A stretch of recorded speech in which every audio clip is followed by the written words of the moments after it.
Sharatji, I'm already getting messages from people to start.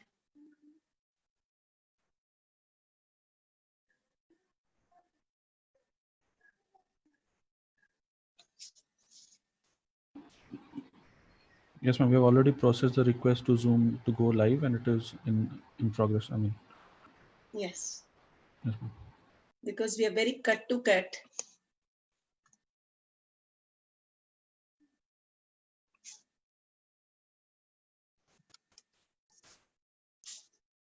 We are live.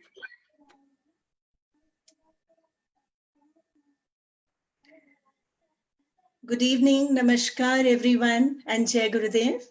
I'm Dr. Richa Chopra, officiating head, Department of Contemplative and Behavioral Sciences at Sri Sri University. Our understanding and experience of the world is largely a subjective experience, and all this takes place in our heads. Whatever is enacted on this mind stage will get projected in the world outside. Who is writing the script of our mind? Who are the characters of the mind? Are the characters villains or are the characters the heroes? What are the thoughts that our mind is busy with? What is our understanding of the mind as a stage and its role in our well-being? Gurudev Sri Sri Ravi Shankarji, founder of the Art of Living, says, to keep up with the times, you need to be creative and innovative. And for that, you need to take care of the container of all the creativity, that is the mind. And meditation is the technology to do that. Let me take the privilege to introduce Dr. Anuradha Chaudhary, Assistant Professor, Department of Humanities and Social Sciences at IIT Kharagpur, and we together will be anchoring the show today. Dr. Anuradha also has a PhD in Vedic psychology over and above to being a Sanskrit Pandita. Over to Dr. Anuradha.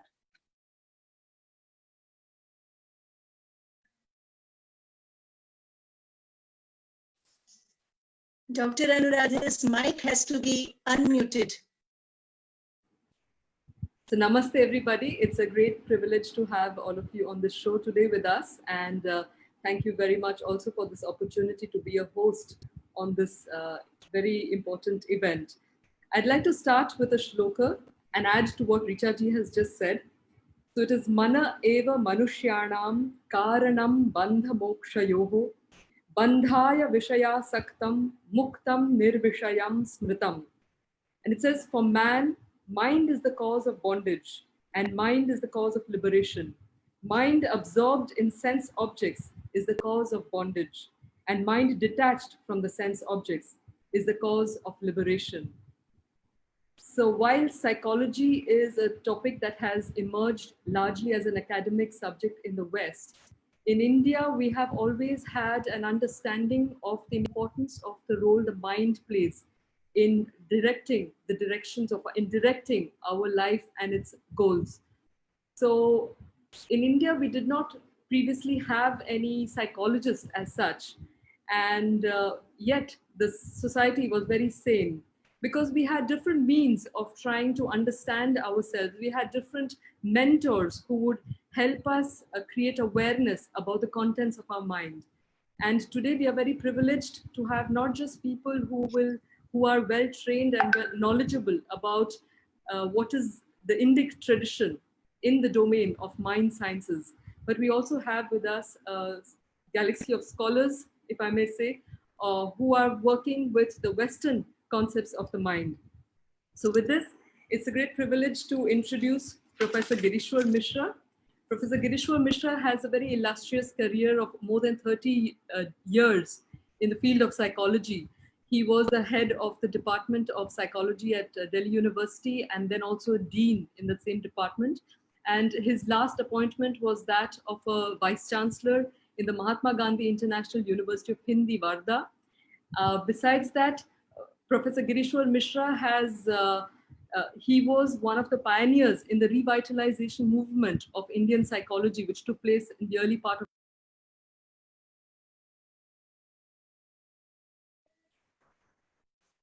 Ma'am, the mics are muted.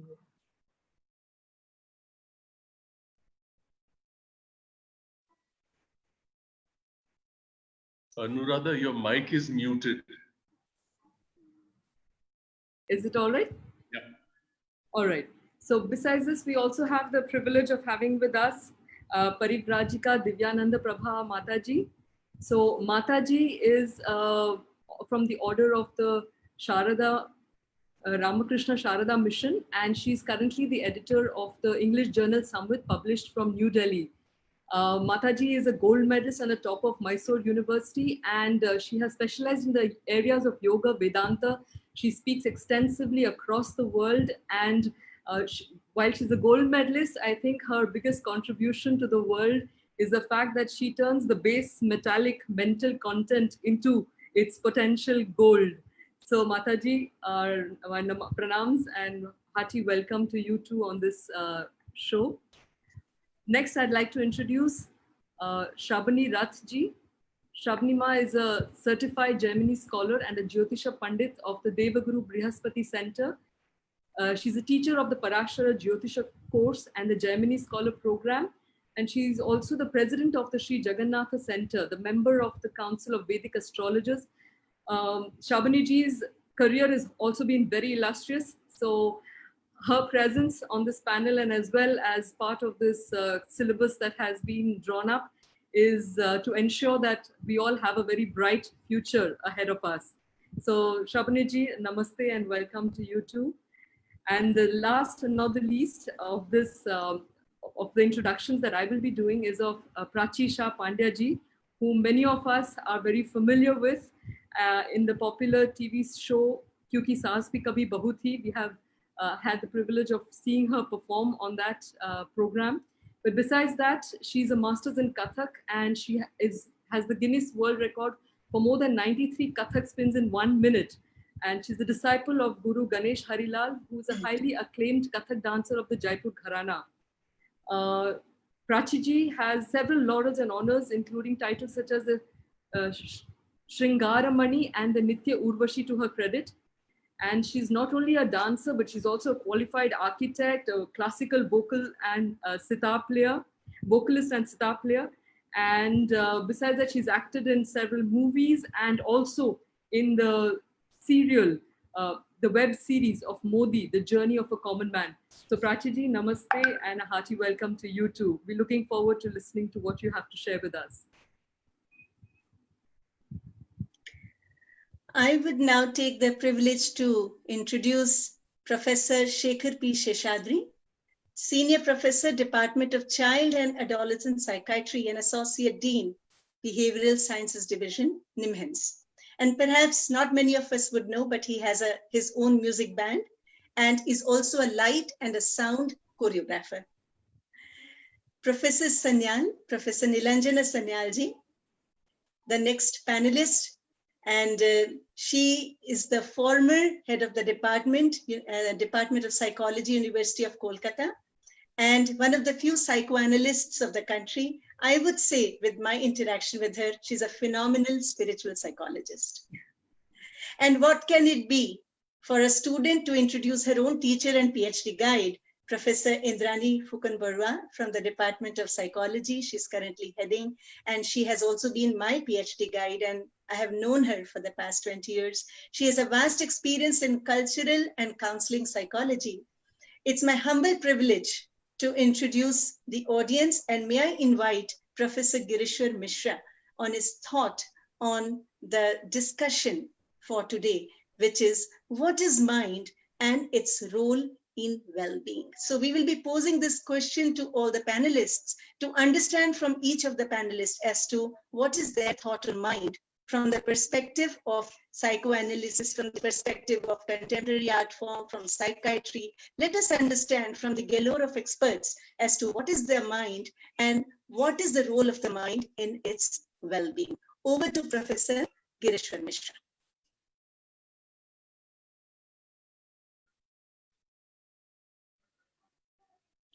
Is Professor Mishra there?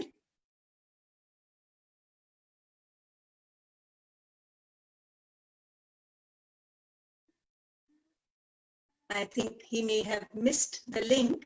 So till we have him back, we can perhaps invite the next speaker, Professor Sheshadri. What is mind and the role of mind in our well-being?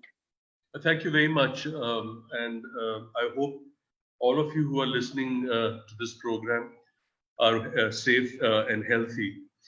Very briefly, prehistoric man had nothing to do except contemplate. He had to, and she had to contemplate danger, contemplate the nature in order to be safe, contemplate inner feelings such as heat and cold. Come to Vedic times, this contemplation turned into consciousness about inner states. And later, when the field of psychology came into being, with the onset of psychoanalysis and the work of Sigmund Freud, the issue was not so much about conscious, but more about the unconscious and so on. Till we came to the cognitive revolution and the whole computational model of the mind with information processing and so on. And if we look at this whole historic span of the whole notion of the mind as distinct from the brain, which is this 2 kilogram thing right here, we speak of the mind as from the perspective of a unified theory. So the mind is essentially a processing entity, an entity that processes internal and external states through the lens of past experience, through the lens of attribution, through the lens of resources, and through the lens of contemplation, to then really arrive at a subjective state of well-being. And nowhere is the state as pure as in the entity of the divine child, as in Buddha and Buddhism. And who is the divine child?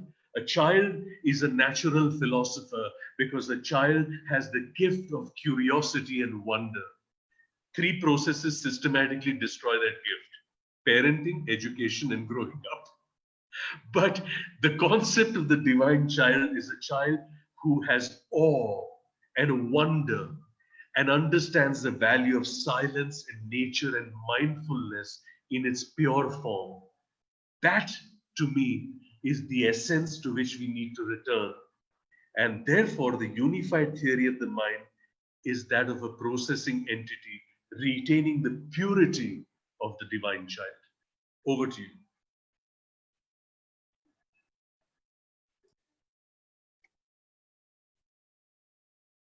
Thank you, Dr. Shekhar, for that wonderful explanation in such a simple language. Professor Girishwar Mishra has lost the connection. I believe there is a storm and we are seeing how early can he come back to us. In the meantime, I would pass on the baton to Dr. Anu, and she can invite our next panel, Prabrajika Divyananda Pranamataji, on the question regards mind.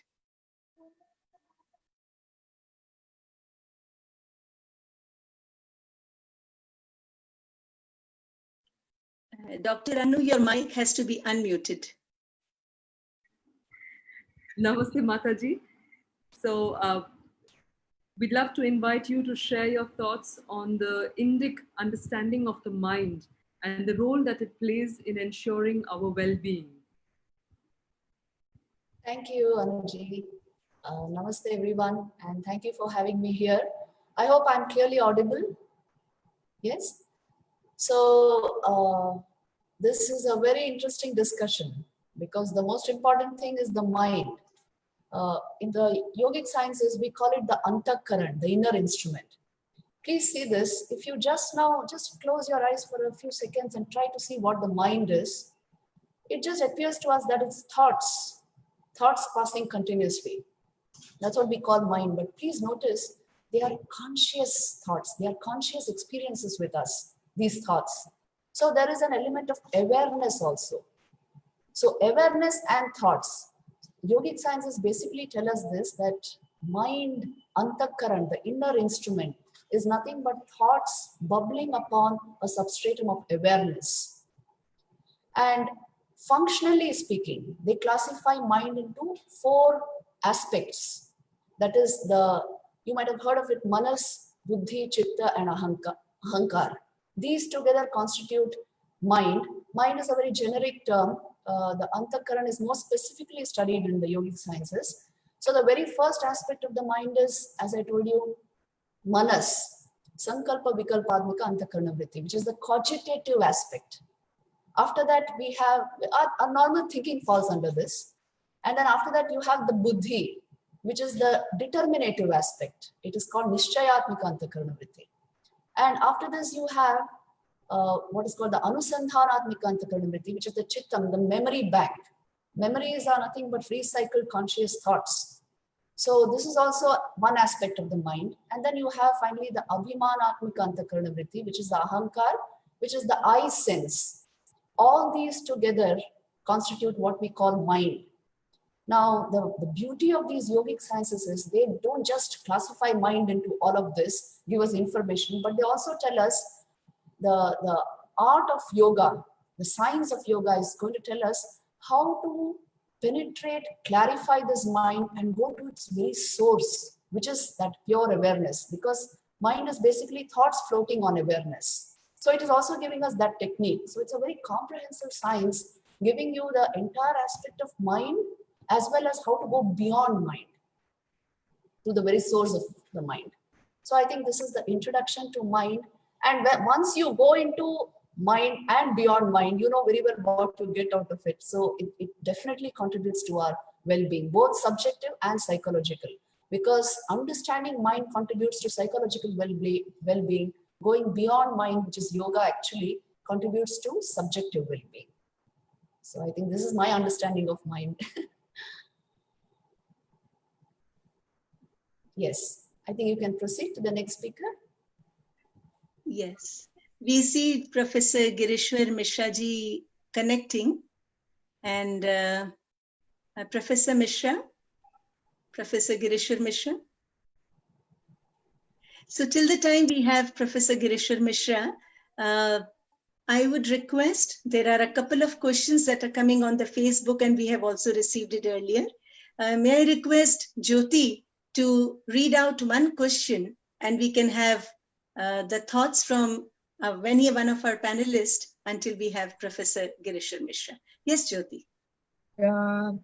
How can we link psychology to the teachings of the Bhagwad Gita? Is a common question which is coming up.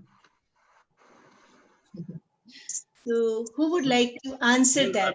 I can very quickly say that the Gita is a very veritable text on attribution.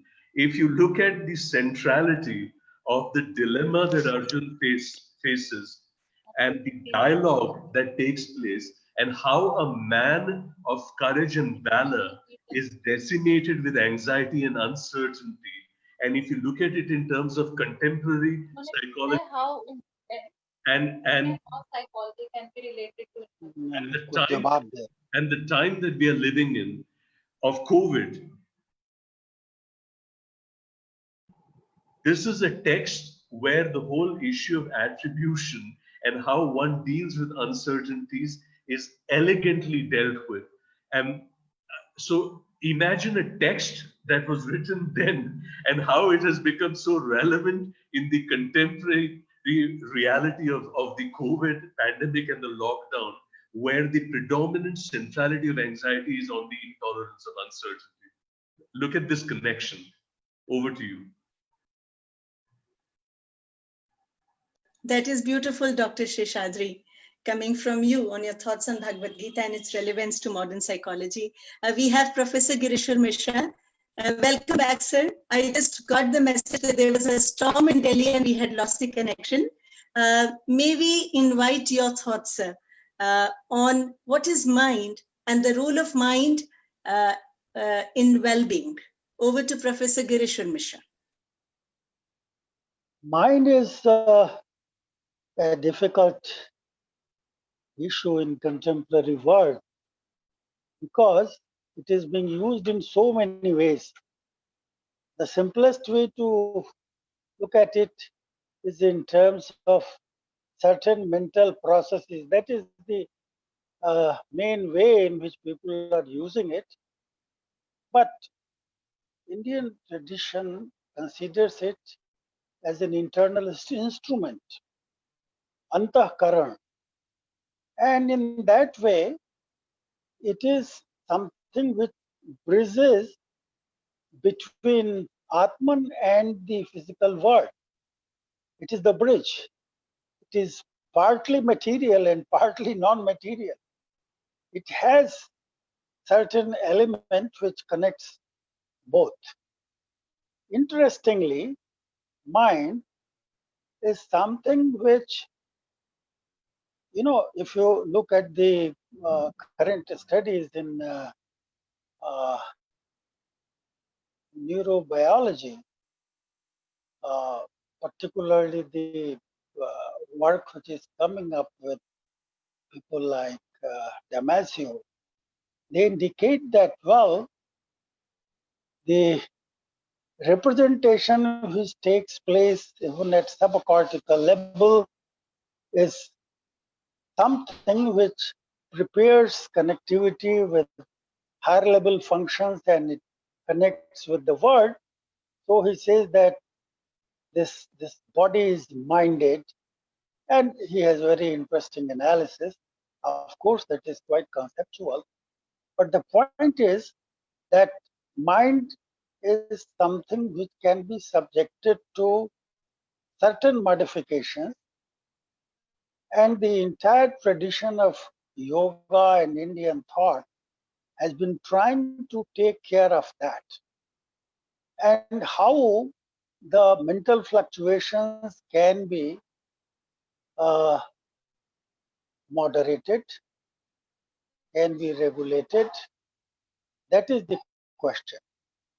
And if you go through the texts like Yoga Vashisth, it says that, well, mind takes, various forms. It is like buddhi, it is antahkaran, it is, it takes the form where it goes. And there are many illustrations and many descriptions which indicate that uh, mind relates to the objective world within which we are living, and how this connection has to be re-examined, re-evaluated. And it is possible to develop control, regulation, modification of mental processes by yogic practices, mental training. And the important thing is that how good thoughts can come. I'm reminded of one of the brilliant analysis where it is, we have very limited time, but yan tanme mana shiva sankalpamastu, that our mind should be full of positive thoughts. How these positive thoughts can be created? We have to create situations, opportunities, and that modification is possible. Because mental peace is something which is missing, and mental peace comes only through certain practices. So, how Atman and mind and the material world, the Vishayas, how they are interconnected, there is a possibility of intervention, and proper understanding of mental functioning is required. And through that, it is possible to gain mental peace.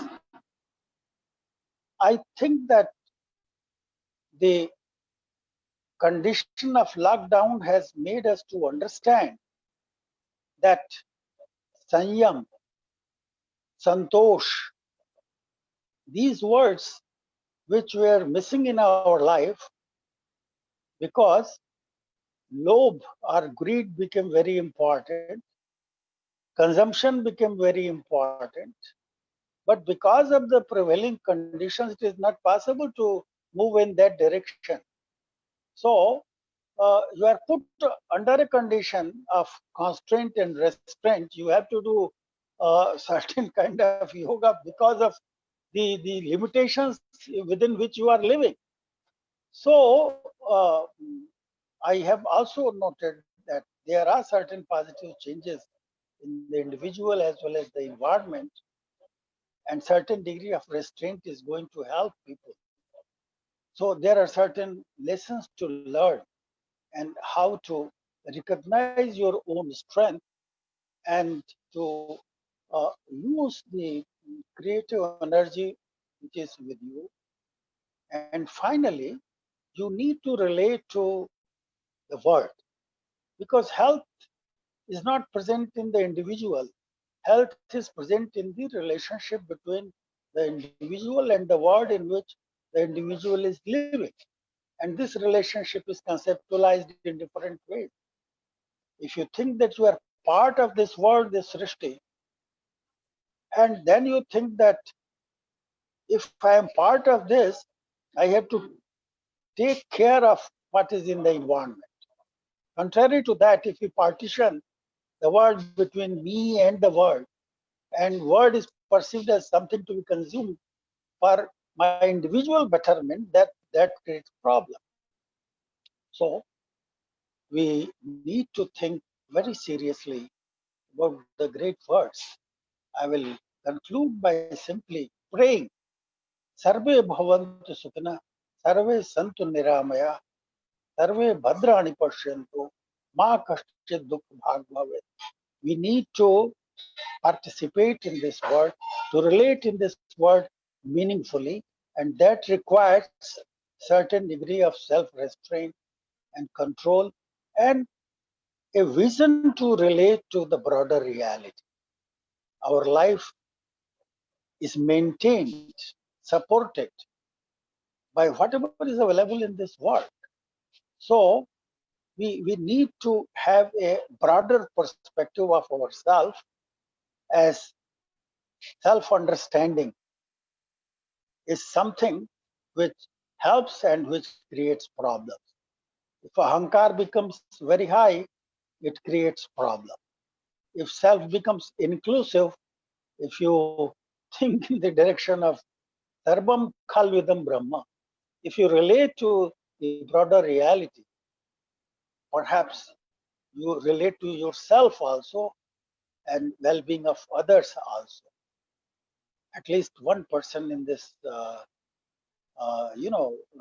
last century, in the 20th century, Mahatma Gandhi was here, who showed that Satya, Ahimsa, Aparigraha, Brahmacharya, the yamas are something to be practiced. And he showed that by practicing these yamas, it is possible to live life where you are relating to the broader social world. I will conclude by saying this, that we need to examine very carefully our mental functioning, and it is possible to change. It's dynamic and change is possible, and partly we are experiencing that during this lockdown period.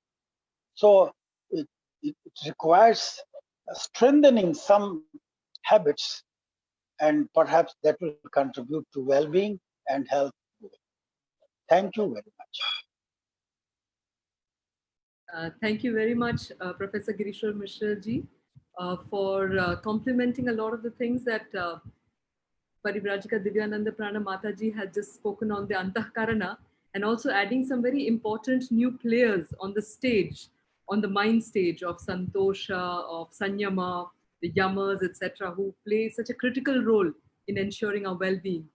I would now like to invite Prachi ji to share her thoughts on this topic, and considering your rich experiential understanding of the role of the mind, because you've also been on the actual stage and you've also dealt with the mind in its own ways. So kindly share your thoughts on the topic. Namaskar. I hope I'm audible, and first of all, regards to everyone on this expert panel. I'm seriously overwhelmed to even be speaking my mind here and about my thoughts and on this wonderful topic, which is very, very complicated. Complicated, simultaneously very interesting. After listening to Professor Girishwar ji and Sheshaji ji and everybody before me, which they have, of course, said most of it, which is so relevant. I would speak from my own experiences as an artist, as somebody who's been majorly inclined to music and dance. So I would relate mind to be a very interesting combination of memory and intelligence. It's if I were to relate the mind to be like a musical instrument, my experience of playing the sitar, which is more of a hobby. So the first thing we do is tune in the instrument to a neutralizing sur, to a particular scale that you want. Say in my music language, it would be tuning into a sa. All the strings are tuned in to a particular rag that you want to play. So similarly, if you relate to the mind as an instrument of your body, so you need to tune in your mind every time that you want to stabilize your emotions or what you want to do for that particular hour or the day. So I would relate to it that way, where it's up to you, because like I said, it's correlated. It's your brain and your mind at the same time giving each other instructions, and it's a very the kind of experiences that I've had where I tell my mind that if I want to do this constantly, and you land up doing it by default. Now it's like an automated procedure. That's what I've experienced, where it's a complete neuroscience where I feel that's unknowingly there is a reflex action, and unknowingly your mind is tuned into doing what it's being told constantly. So I feel when you basically tune in your mind to a neutral gear or a neutral sa that you call it of Saregama Padanisa to start with, and then you start developing what you wish to do or your thoughts. So just quickly summarizing, well-being, as per what experts have already said, it's just channelizing your thoughts to be so positive throughout the day, to something that seems so impossible. Like in my case, the Guinness World Record just seemed so impossible to me when it was first came to me that do you wish to attempt it? And the first human reflex action is no, it's not going to be possible because it is so difficult. But I feel that it is just what I fed into my mind, or rather even what my guru and my father helped me by constantly motivating with these thoughts that you tell your mind that no, you can do it, you can do it. You say it 10 times and the 11th time you achieve it, because like I said, you're tuning in your mind to do it and to think positive. And just something very relevant which I felt in today's situation, where my heart reaches out to these migrant workers. It's unbelievable. They have walked 1,500 kilometers with one goal in their mind, that they want to reach out to their beloved, just to be with them. Now, they don't have food, they don't have water, they don't have the resources to travel in. They are bare feet. Some of them are carrying their children. It's unbelievable to what kind of a mind positive thought that must be going in their mind. What is that drive that drives them to even to think it's impossible? This is an amazing example in today's lockdown, which I have learned, where this is what it is. This is what you can achieve if you wish to, in a positive way. Just looking at the capacity that a human mind has, that can ultimately help achieve your goal. Yeah. Thank you. That was beautiful, Prachi ji. And that reminds me of the statement, it is the mind that carries the body, and it is the awareness that carries the body and the mind. Yes. And true psychology, or really tapping to that human psyche, comes with all these practices, wherein one is established in that awareness and can really handle the instrument called the mind and the body. Yes, it is the mind that drives. Life is inside out, not outside in. I truly believe in that. May I invite Viplav Santuka to read out another question before I invite Professor Sanyal to speak her views on mind and its role in well-being. Yes, Viplav. Namaste all. It's a question. How do I know my mind, and how do I decide between the modern sciences and the Vedic traditions as to how I reach my mind? So any one of the panel could answer this question in about 2 minutes. Viplav, you could repeat the question once again, and then whichever panelist. Yes. The question is clear enough. Okay. This is known as the dichotomy fallacy. Let's not dichotomize between modern sciences and Ved. The moment you enter into binaries and dichotomy, the problem starts. The moment you eschew binaries and dichotomy, and this is what I refer to as the unified theory, one needs to be receptive and embracing of all sciences, all religions, all histories, all historiographies, and all the collective experiences across universes and histories. And when you assimilate them and then codify them, you develop and derive for yourself what makes sense, and that is your driving force. So, therefore, very simply stated, let's not get into binaries and dichotomies. They are not separated. Over to you. I think we can take one more question, Jyoti. One more quick question before we invite Dr. Sanyal. Yes, the next question is, how does this holistic psychology perspective help children with special needs? How could this dimension of ours, where we are merging in the Eastern and Western, and like Sir is saying that we are unifying the whole process, how will it help children with special needs or specially abled children? I'm sorry to be butting in like this, but children are really I want to say at this stage that let's recognize the work of Rudolf Steiner, anthroposophy, that branch of philosophy that deals with the optimization of human potential, particularly with special needs children. And what is anthroposophy?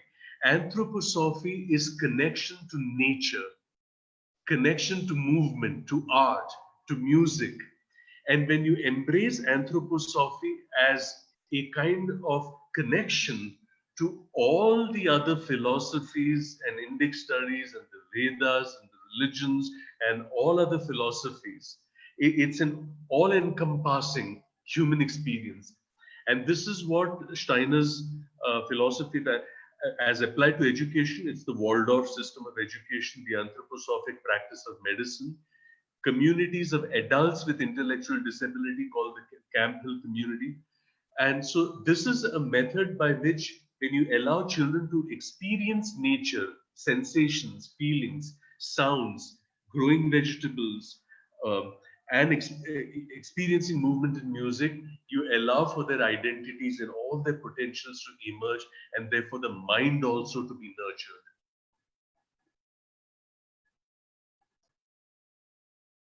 And maybe we can have an Indic perspective also from any of the panelists to the question that Jyoti just asked and to which Dr. Sheshadri just answered.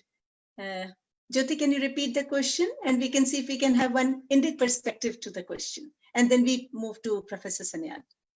The question is, how does this holistic perspective of merging the Eastern and Western psychological thoughts help children with special needs develop better? Professor Girishwar ji or Divyananda Prana Mataji, would you like to answer that, or you will have to unmute your mic? Would Professor Girishwaji like to answer?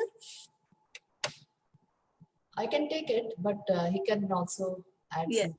That we can take inputs from different perspectives to build the strength and to bring these children closer to reality, broader reality, and help them to, grow in terms of their own potentialities. And that is possible through various interventions which have been already mentioned by him. I don't want to, I think it's quite comprehensive response to the question.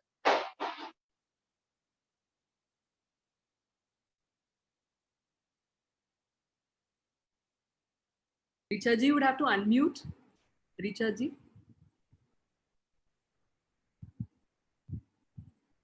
Am I audible now? Am I audible? Yes. Yes. Would Divyananda Pranaji like to add something before we invite Dr. Sanyal? Okay, the beauty of this combination, this amalgamation of Eastern and Western psychological aspects is, you know, everybody has a mind. Even a challenged child has a mind. And when you amalgamate these two streams of thought, you get a very comprehensive idea of how to handle mind, how to unfold our highest possibilities, how to tap into our potential, because the yogic sciences are giving you an inside out view. And they are covering aspects which have perhaps not yet been covered by Western psychology. And Western psychology, of course, there's so much we can draw from it. So by combining these two, we can get a very comprehensive form of knowledge actually. And I think that is what DCBS is doing, which is something very encouraging. Everybody can draw something from this. Why just challenge children? Everybody can draw something from this if we are effectively able to amalgamate these two. The thing is, this is not something new to this culture. Especially the spiritual heritage of India shows that whatever is best anywhere, whatever is worth taking, we should take it and draw it and practically apply it in our lives and see how we can enrich our lives with that. So I think there is something everyone can take by this combination, is what I would like to say. Muted. Charak, can you unmute me, please? Yes. Mataji just mentioned DCBS. For the liberty of the audience who are new, DCBS is the Department of Contemplative and Behavioral Sciences at Sri Sri University, and which is taking a step to amalgamate perspectives of East and West psychology. May I invite Professor Nilanjana Sanyal, former Head Department of Psychology, University of Calcutta, to please give her views on mind and its role.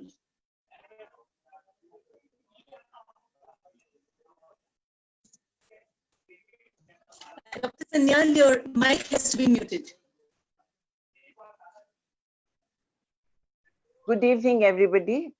I'm really thankful that you have given me the chance to be with all of you to participate in this particular program. And I would like to place my view on mind and well-being. But after that, I would like to place my own view regarding the two questions that cropped up in the situation. Primarily, regarding defining mind, in psychology, we take into consideration two realities, objective reality and subjective reality. Objective reality, the contents of objective realities are different kinds of stimulations being arranged in a physical continuum. The stimulations are there in the external world, the stimulations are there from our internal world also. Say, for example, we can feel when we are hungry. We can feel when I'm not in mode, or I'm having a very deep sense of gratitude, or maybe I'm in a happy mode. All these things are internal stimulation. So mind, to be defined, is the lens to be focused on any stimulation, either outside the body or within the body, inside us, to take into its subjective meaning, the interpretative lens of drawing meaning from the stimulation, absorb it as knowledge, and then establish its experientiality context. Mind experiences the world around, mind experiences the world within us. The subjective frame of reference is the angle of perceiving things in life and drawing meaning from all those experiences all by myself. So to define mind, definitely the components like cognitive components, conative component, affective components are there. But since I'm a practicing psychoanalyst, I would like to say something from psychoanalytical angle.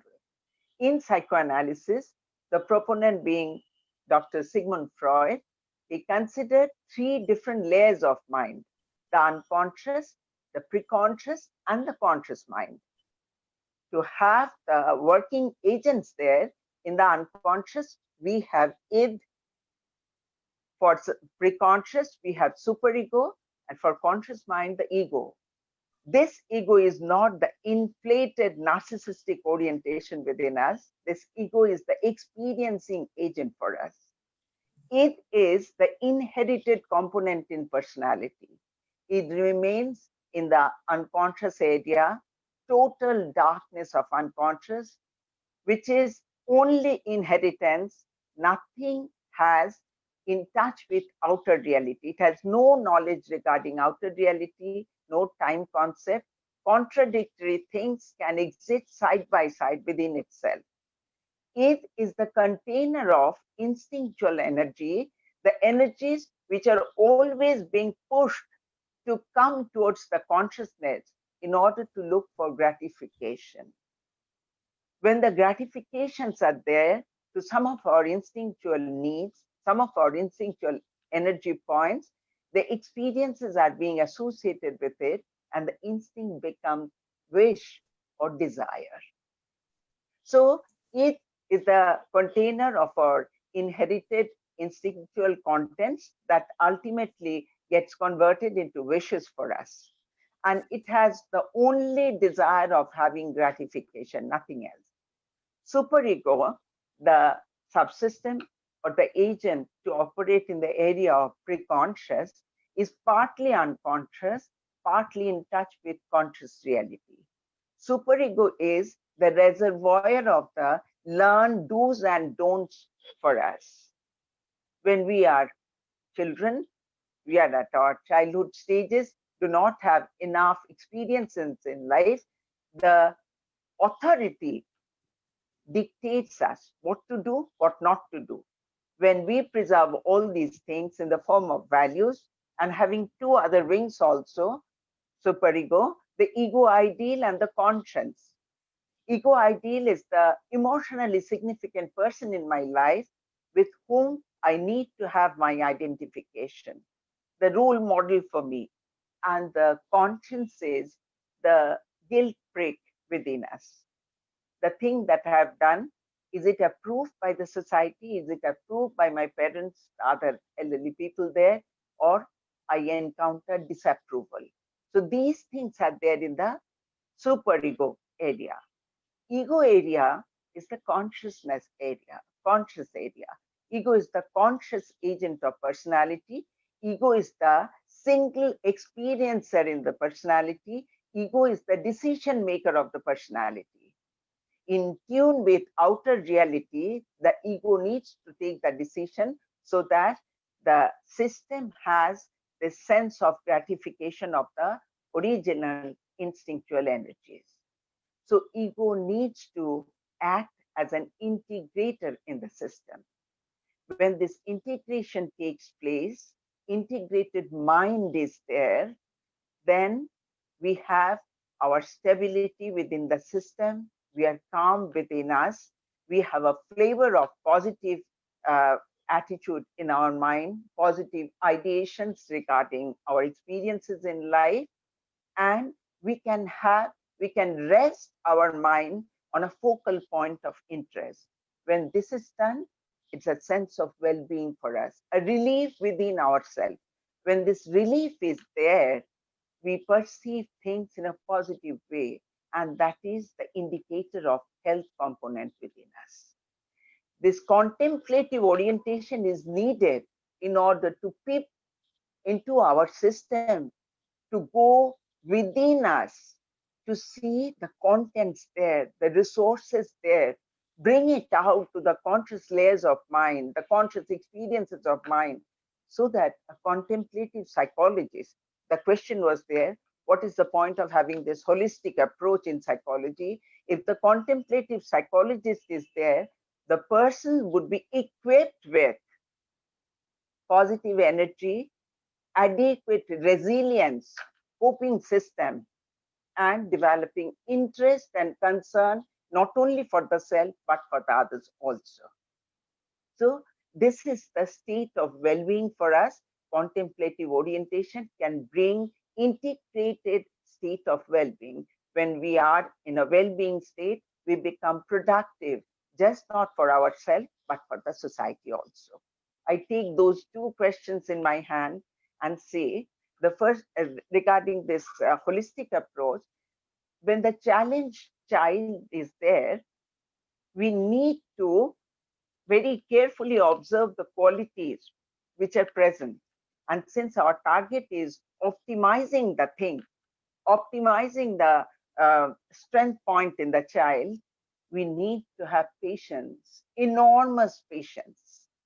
The teacher who is dealing with the child, the parents who are dealing with the child, the other people should take into consideration he or she has certain difficulties, certain lacunas, and with our kind of patience, we can approach that lacuna, help the child to build a little more in whatever he or she is having.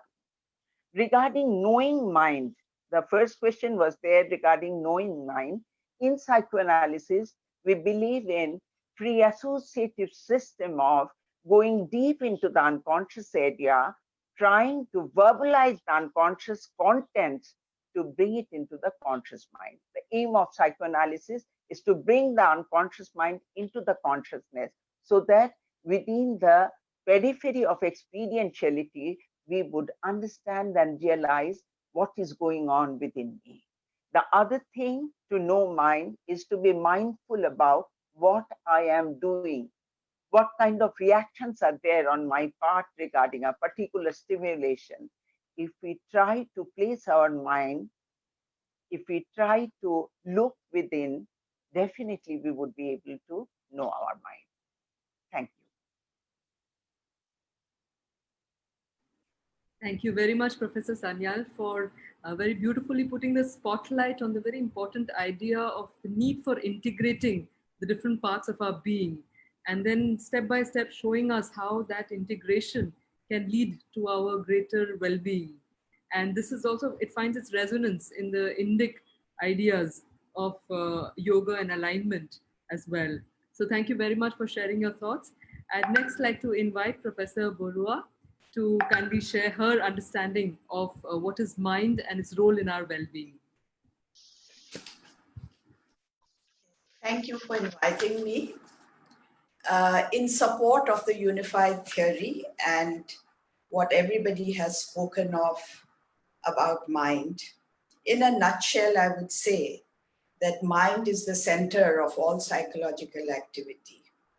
It includes aspects of the intellectual, which is thought, perception, memory, emotions, and consciousness. And by consciousness, I mean the entire range from unconscious to heightened consciousness. It is subjective in nature, as has been already stated by others, and it is changing constantly. That is what mind in a nutshell is, and it includes everything that has been spoken by everybody so far. Next question is, what is well-being? Well-being is very closely associated with psychological activity. And I already said that mind is the center of all psychological activity. And well-being, it is this amalgamation or the totality of the psychological activity in the mind or the overall functioning. It is the seamless total experience which results in the person being comfortable in his or her skin. That is, being the way one is. The person is comfortable being that, who I am.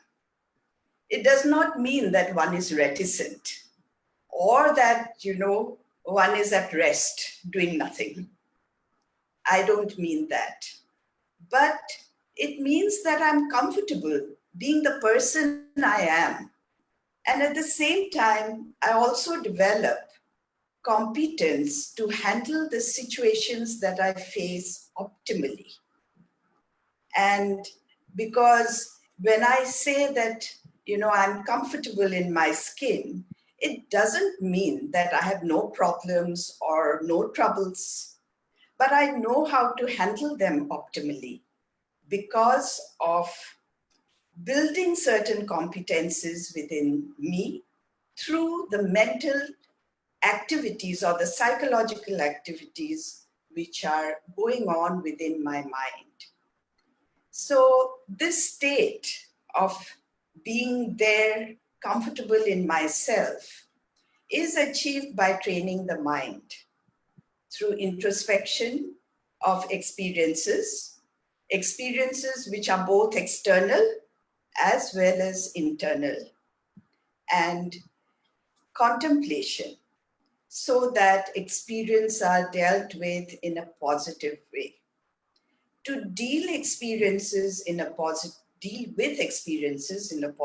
way, we need to identify those which are best in us, our strengths, which we can apply in our day-to-day lives so that we can become stronger, more effective people, and we are able to handle whatever the situations are in the best possible way.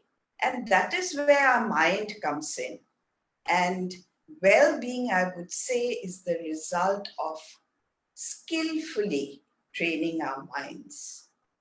So this is what I have to say in a nutshell.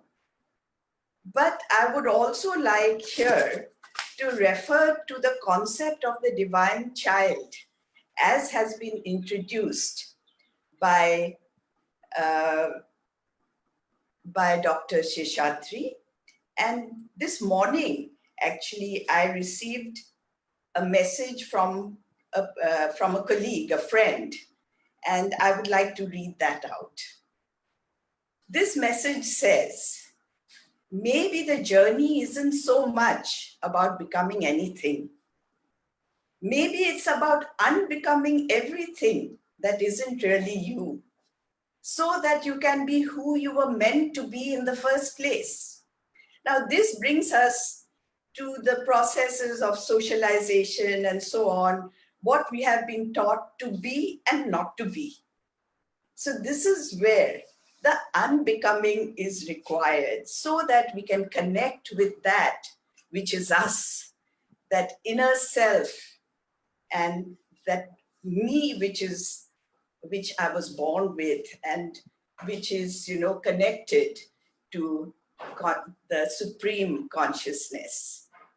So this is all I have to say about mind and well-being.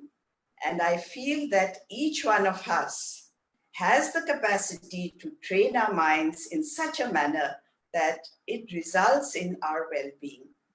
Thank you. Thank you very much, Professor Indrani Varuaji, for giving us a lot of food for thought, especially with the idea of unbecoming to rediscover the self within. And also the very important idea of mind, the relationship between mind and well-being being that we need to have skill and training to be comfortable in our own skin. I think that's a very optimistic and very simple way of trying to understand this possibly complex idea. So thank you very much once again. I would next like to invite Shabani Rathji to share her understanding of this relationship between mind and well-being, and more so because you would be bringing in the perspective from astrology. And so the big question that we all have, are we puppets of destiny, or do we have an independent role to play? So I'd love to hear your thoughts on that.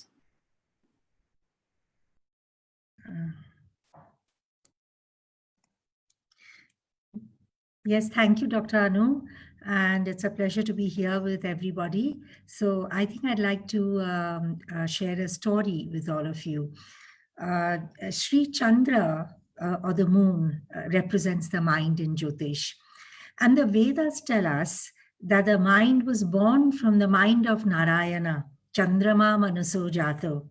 And the Puranas tell us that the mind was born during the churning of the celestial ocean, that is Samudra Mantana, when the Kurma avatar came into being. And from that celestial ocean, we had the mind and his sister, the Shri. And during this birth of the mind, the birth of the moon, there was also the emergence or the creation of the nectar of immortality. And so all the gods, as well as the demons, were fighting with each other for this. And in this fight, we see that the moon was constantly in battle with a very, very devious demon. And this demon is called Rahu in astrology. Rahu now represents everything that represents doubt, suspicion, deviousness, bad thoughts, our greeds, our avarices, and all our desires. So the mind is constantly battling that. It's constantly battling those desires, because the story is that the mind, the Graha moon, is sitting on a chariot which is drawn by 10 horses, which represents our 10 sensory organs. Those are the Indriyas. So the Indriyas are constantly trying to control the mind. And they say that one who has controlled the Indriyas is the Indra. He is the true king. So there is this constant battle, because the mind is such a powerful instrument that the mind can fight and overcome all this, projections of greed and avarice and doubts and suspicions. And then we have other cast of characters. We have a character called Mars, which gives us anger and agitation. We have another bad character called Saturn, which can cause us depression and sorrow and detachment. And then we have another even the great sun actually can completely either dry up the moon and make the moon, the mind, a hollow shell, or it can swing the mind the other way and flood the mind with so much of emotion that the mind can get unbalanced. So what we are looking for, Jyotisha says, is the perfect balance, the sattva. And who has the perfect mind? But Sri Krishna. Because in Jyotisha, the Sri Krishna is represented by the planet moon, who also represents the mind in the horoscope. So Sri Krishna is the only one who had the perfect mind, the Shodasa Kala, the 16 Kalas. But we as human beings, we cannot have that. But we can only attain to achieve that sattva. Because the moon, for us, in Jyotisha, represents, like all of you talked about, well-being, good thoughts, and good health. It can at once make you a king. It can make you a beggar. It can make you a sadhu. Or it can just make you a very happy, healthy person. So we don't want any of these bad cast of characters influencing the mind. So Jyotisha strives to achieve how that moon can be pure and uninfluenced and at perfect equilibrium. So this is the point of view of from Jyotisha.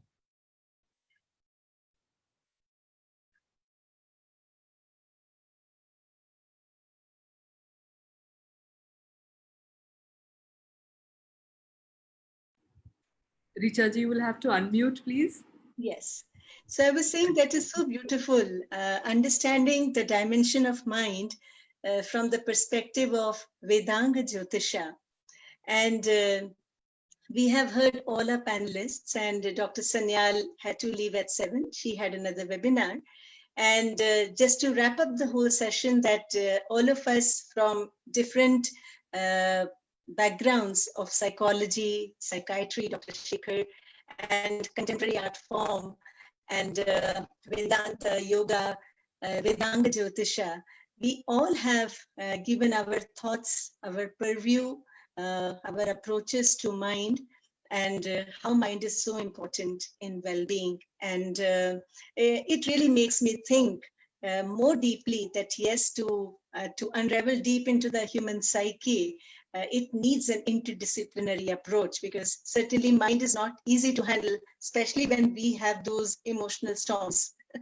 It is certainly difficult to handle. So all these interdisciplinary perspectives are very much needed to handle by all of us. And what we have done in Sri University has the vision of amalgamating the best of East and West. And that cross-cuts across all the departments that we have in the university, like blending the best of East and West. So as we are now coming up with the Department of Psychology, it also has a strong component of contemplation. And all our panelists on today's forum have also been on the advisory panel of this upcoming department. And they are also going to be the visiting faculty and also have taught one of our courses in the department. So I would like to pass down the mic to all the panelists once again. We have all been working together for the last almost 1 year on their understanding on amalgamating psychology and contemplative studies. It's a unique blend, perhaps the first in the world, and their thoughts on the importance and significance of merging these two disciplines. So maybe we can just listen to all our panelists about their views, their thoughts, and what is the relevance of this new field that is coming together. Many of the students who want to enroll have these questions in terms of the market value, in terms of how is it going to help them, and so on and so forth. So may I invite Professor Mishra once again to give his views on psychology and contemplative studies that is coming up in Shri University.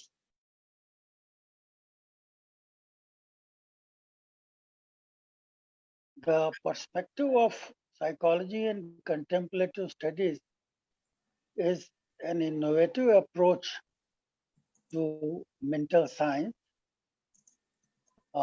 As we are familiar with the Western tradition of modern psychology, the entire emphasis has been on the behavior of other individuals. If we go to the history of psychology, we find that the term psyche, which originally referred to soul, was an idea which was very quickly rejected by psychologists. They came to consciousness, and again it had problems. Then they came to behavior, and then more recently they are talking about mental processes and behavior. That is the way psychology has grown in the last almost 100 years. That is the situation. So the focus has been more on the objective part of behavior of other individual. So a student who studies psychology for 5 years, 3 years undergraduate courses and 2 years of master's course, during those 5 years, they try to understand the behavior of another individual. So the requirement is to understand the personality, motivation, and whatever you want to study in relation to the other individual. And the person has very little understanding of his own self. If I borrow a word from Indian tradition, Atma Vidya, self as a target of study, understanding self. This has a very limited place in the contemporary courses in psychology. And by focusing on other individual, you develop a perspective of an objective, quantitative approach to behavior. And you consider that as some stable property of an individual. You measure a particular behavior, you measure a particular attribute, and then you think that that is like physical object. You analyze that, you draw conclusions about that. The person is just missing. Self is just missing from the entire analysis. So you study perception, memory, all these processes as objective physical processes, and you manipulate them, you change them, you study them, as a piece that you have drawn, and then you want to see how it relates to some other piece. So the subjectivity which makes things psychological, the dynamism which makes things psychological, are getting very little attention by psychologists. There are so many approaches which have developed. Focusing on individuals, you have an idiographic approach. Focusing on generalities, you have nomothetic approach. Still, the subjectivity is missing. You don't respect the subjectivity which should be central in understanding of psychology. So the whole perspective has been emphasizing or overemphasizing to make psychology as science, and that too following the physical science model. It's the methodology, it's the analytical procedure, it's the way of presentation. All these things follow a particular pattern which is available in the physical science. It's important to examine whether all those practices do justice with the kind of material that you study in psychology. If you try to examine the ontology, the nature of reality that is being studied in psychology, you will realize that it is not like physical objects. It requires a different kind of approach. So if subjectivity has to be understood, you need a different kind of perspective. And there is also, as I mentioned earlier, that the analysis of self is almost missing in the entire analysis. You have an MA degree in psychology, but you have hardly done any analysis of your own self. It's interesting that in psychoanalysis and psychoanalytic training, the person is being psychoanalyzed. Then the person is considered to be a psychoanalyst. But in other areas of psychology, you consider everything in an objective way and you analyze that. There is no need to understand the other individual in that way. Of course, you need to establish a relationship, you call it rapport formation and whatnot. And then there are many other dangers which are there. When you try to understand another individual, the relationship between that individual and the person who is studying, there is a power relationship which emerges, so that the human relationship is also in trouble. So other individuals are considered as objective, components of reality. They are measured, quantified, analyzed, and the subjectivity is being disregarded. So that has been the problem, and it is being faced everywhere. And the kind of generalizations that we make, the averages that we draw, they hardly apply to one particular individual. It's a big issue. So when you have to understand the subjectivity, these methods do not work. And a large part of Atma Vidya is just, if you want to promote well-being, if you want to promote happiness, you need to understand subjectivity of the people, how mind works. So you need to provide some training in this domain. And I think that awareness of modern Western psychology helps us to understand a few things. It allows to understand certain regularities in behavior, but that's not all. It has reached to saturation in certain ways, and the subjective part is being missed. And similarly, if you go beyond that, even the cultural part is also missing. There is a very important critique that most of the concepts and issues which are being talked about in contemporary psychology, they are rooted in Euro-American cultural traditions.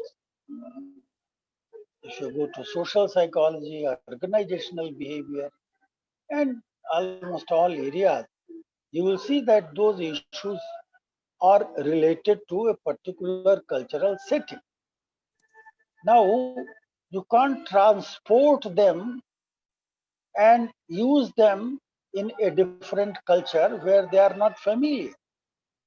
Social psychology books, if you read, you will see that they have a peculiar orientation to emphasize individual. So it's study of individual behavior in social context. It does not study social in reality. Social is derived from individual behavior. There are many problems. So the cultural sensitivity is very low. If you want to apply the principle, then there is difficulty. So there have been moves to bring in cross-cultural approaches, cultural psychological approaches, indigenous psychological approaches, and again there is poor development of Indian psychology in the last 10-15 years that movement has started, where serious attempt is made to uh, bring those uh, indigenous Indian ideas which are important for understanding of mental, philosophical, social behavior, emotions, motivation, health, well-being. So I think there is a very important element which is present in these discussions which are related to cultural psychological approaches, and they are coming up from various corners, and they indicate that there is a need to pay attention to the cultural limitations of Western models and looking at indigenous models. So a move towards uh, contemplative studies is going to create opportunity to respect indigenous traditions and also to understand self processes, addressing subjectivity as well as nurturing strengths in individuals. How to Thank become a good human being? That is the question. So you, if we Dr. move in Mishra. that direction, that will help. I know the time limitation, but I have seen that you have given so much time to others. And I tried in my earlier speech only those few minutes which you have been allotted. So I stop here. Thank you very much. Since there is a live meditation, the IT person says that it may just suddenly switch off the computer, and that is why I have to intervene. May I request Dr. Shekhar in 1 minute to give his views on psychology and contemplative studies? There are two types of contemplation: an inner contemplation and contemplation of the world. My expectation of this particular department and course is contemplation of the social world, particularly to pay attention to what Pratyusha said. Dr. Sanyal referred to it in the passing. There is an enormous amount of suffering, inequity, and oppression out there, and we do not have the luxury to always engage in inner contemplation of the self. Therefore, field practice for transformation of the lives of people who are underserved, vulnerable, marginalized, discriminated is what we need to focus on. And this is where whatever inner contemplation be done has to be for a socially relevant cause of transformation. Thank you very much. Thank you, Dr. Sheshadri. Sir Banerjee, you have been a part of creating the syllabus, and certain components of Jyotish Vedang has also been included in contemplative psychology. Your views on psychology and contemplation at Sri Sri University. Yes. 1 minute. Yeah. So far, psychology has been much more a part of the paradigm, a Western paradigm, rather a modern paradigm. I prefer to use the modern rather than Western and Indian. But I think where the uniqueness of the department, the CBS, comes in is that it has broken away to include not just the modern paradigm of the mind as talked about in Western psychology, but it has also incorporated other knowledge systems which existed outside the modern paradigm of mind, which includes indigenous practices throughout the world. It includes classical disciplines throughout the world. We are talking in largely here also of our Indian tradition or the Eastern tradition, where we have the whole concept of the mind as it come about as a part of Antakarana and yogic sciences, as part of Mana and Buddhi and Ahankara, as yogic sciences are talking about controlling it, and in Jyotisha also, where we talk about it, that the equilibrium of mind is very important in controlling the senses. So from the Vedas to the Upanishads, to the Vedangas, to the yogic sciences, we have an entirely different concept of mind and how we can use contemplation to heal that mind and make that mind positive. And the uniqueness of DCBS is it has incorporated these viewpoints or these knowledge systems into the modern department of psychology. So I think that is a first time ever in a university in the world. Yes, yes. May I invite Professor Indrani on her views on psychology and contemplation? Okay. Yeah, actually, from my experience of the last 30 years or so, I have seen that those who come to study psychology, at some point or the other, they turn inwards. And that is where we are not probably able to guide them. And this is where I find that the department, which is coming up at SSU, is unique. It furnishes that which is unaccounted for in each of the approaches. Now, I don't like to support or promote the dichotomy, and it is being put forward over and over again. I would like to see how both are unified, because each, what you call Western and Eastern, I'm not for that. Whatever these two approaches are, and there are many more, not just these two, I would like to see that this department of psychology and contemplative studies brings everything together so that what the students study and the training that they get is not just for themselves, although, as I said, that there is a tendency to turn inwards, and they are going to get a very good training over here to contemplate and know themselves. But they have to also contemplate on the outside world, as has been put forward by Prachi as well as Dr. Sheshadri, because that is our responsibility, and we have to take that forward.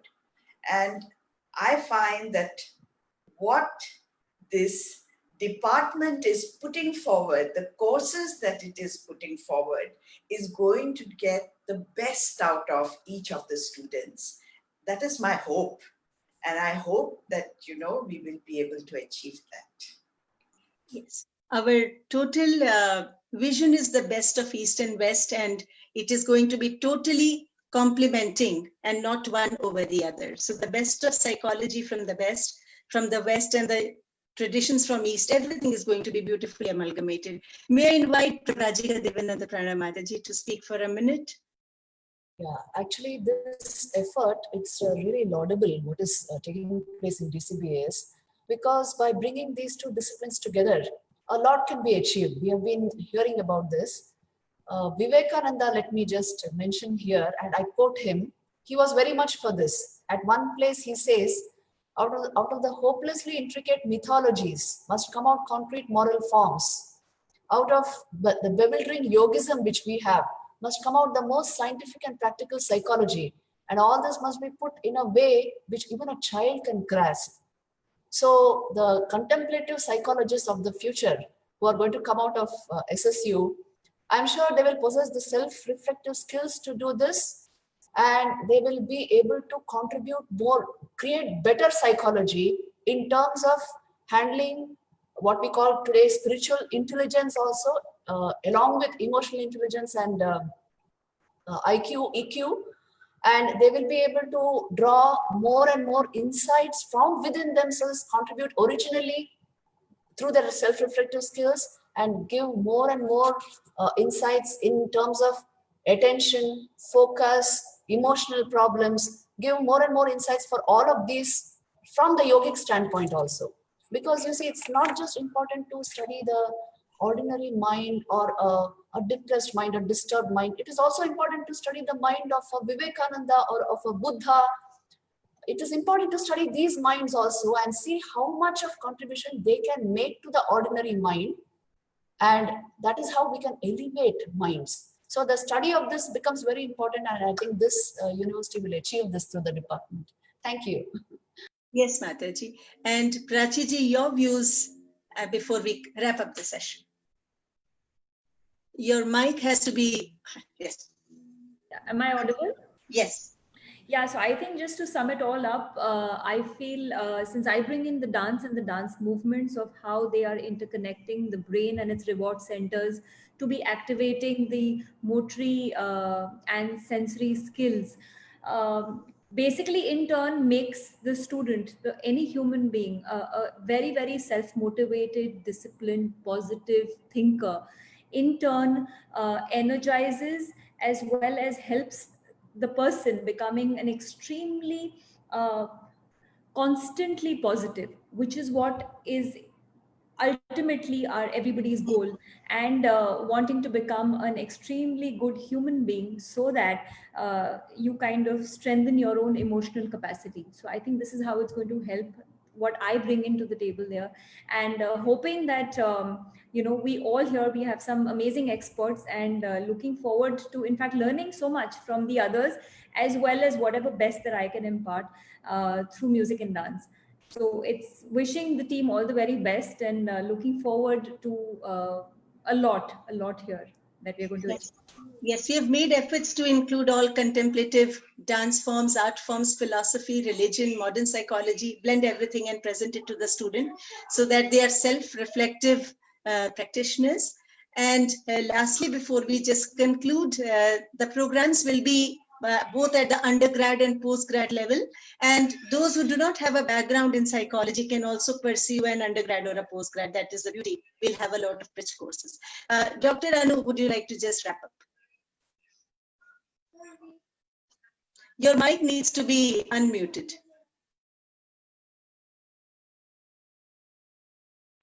I think there has been a tremendous churning and a samudra manthan in this process.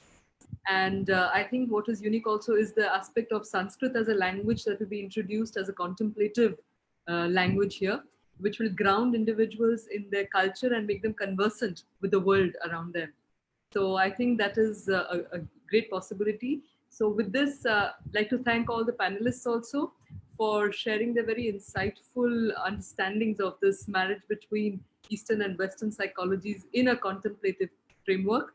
And Richaji, also thank you very much for the colossal effort that you have put to create, to mold and create something marvelous, which I'm sure a lot of people will, a lot of youngsters will be benefited from, become more holistic individuals.